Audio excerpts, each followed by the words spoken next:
بسم اللہ الرحمن الرحیم کہ تمام مضامین بسم اللہ کے اندر آ گئے، اور پھر بسم اللہ کے تمام مضامین کہتے ہیں یہ جو با ہے اس کے اندر، با کے نقطے کے اندر تمام ہے، اور یہ نقطہ جو ہے با کے نیچے، نقطہ ریاضی کی زبان میں ایسی چیز ہے جس کی تعریف نہیں کی جا سکتی، نقطے کو فرض کیا جاتا، لیکن اعداد کی تمام عمارت ہی نقطے پر کھڑی ہوتی ہے، یہ صفر پر کھڑی ہوتی ہے تمام عدد کی جتنی عمارت ہے، نقطہ خود نظر نہیں آتا، لیکن تمام اعداد جتنے ان کی عمارت اس پر کھڑی ہے۔ اسی طریقے سے ذات خداوندی نظر تو نہیں آ رہی، لیکن تمام مخلوق کی بنیاد، کائنات کی بنیاد اس سے قائم ہے، خود نظر نہیں آ رہا، لہذا یہ نقطہ با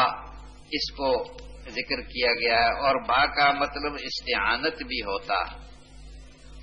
استعانت کا مطلب یہ ہے کہ سب چیز اللہ کی مدد سے ہی ہونی چاہیے اور اللہ سے مدد مانگنی چاہیے۔ استعینوا باللہ قرآن میں موجود ہے، حدیث میں بھی، اللہ سے مدد مانگو، اپنے تمام مشکلات میں، تمام ضروریات میں،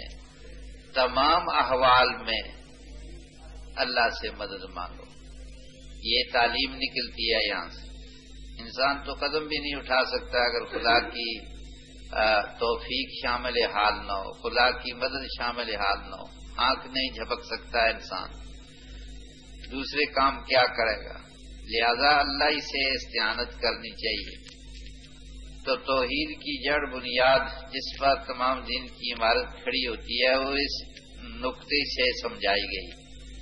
با کا معنی حضرت امام جعفر صادق رحمۃ اللہ علیہ سے اس طرح منقول ہے، وہ فرماتے ہیں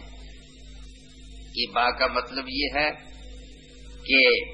بی کانا ما کانا و بی یکون ما یکون، جو کچھ ہو گیا ہے وہ بھی میری امر سے ہوا ہے، میری وجہ سے ہوا ہے، اور جو کچھ ہوگا وہ بھی میرے امر اور حکم سے ہوگا۔ یہ با یہ مفہوم بتلا رہی، میری وجہ سے اور میری حکم سے، میری امر سے ہوا ہے جو کچھ ہوا ہے، اور جو ہوگا وہ بھی میرے حکم اور امر سے ہی ہوگا۔ یہ حضرت امام جعفر صادق رحمۃ اللہ علیہ